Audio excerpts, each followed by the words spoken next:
one of the most ubiquitous Christmas carols around, and it was not even intended to be about the birth of Jesus. Welcome to this fourth week in the season of Advent and our notes on the bench, with joy to the world. There's no explicit reference to the Nativity, no shepherds, angels, stars, wise folk.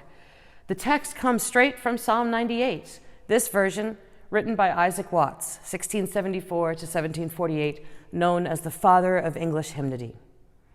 We recall that Watts did not completely reject the metrical psalmody of the day, psalms which were rewritten to fit in with singable tunes, but he wanted the words to bring more emotion and feeling.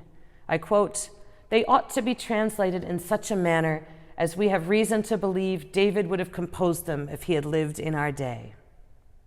Isaac Watts divided this paraphrase of Psalm 98 into two parts for publication in Psalms of David, Imitated in the Language of the New Testament, 1719. In rephrasing the psalm, Watts also Christianizes the song by using the word Lord to mean Messiah rather than the Yahweh God of whom the psalmist writes.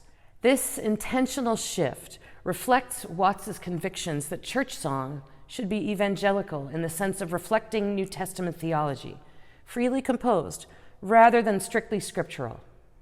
As for the music, the scholarship is a little questionable.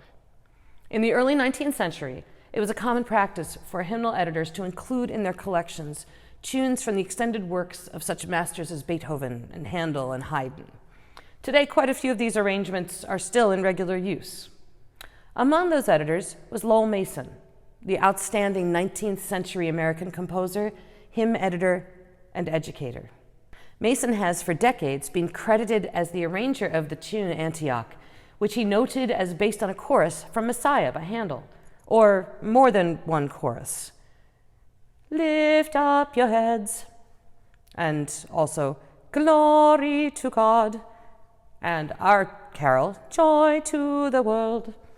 Although the scholarship does show that this tune may have appeared much, much earlier. Expert John Wilson wrote, "So many tunes begin with chords in this rhythm that it is no surprise when one of them reproduces, as this does, the opening choruses from Messiah." In fact, the tune may be a great deal older. After the mid-19th century, the text was matched in the United States in tune books and hymnals to the tune called Antioch. Antioch was an ancient Greek city, often called the cradle of Christianity.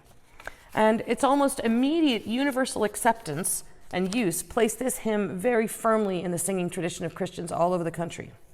We hope you will join us at Tower Hill this Christmas Eve. The Tower Hill Choir will sing the final two verses of this hymn for you. Here is the text of the triumphal last verse. "He rules the world with truth and grace and makes the nations prove the glories of his righteousness and wonders of his love."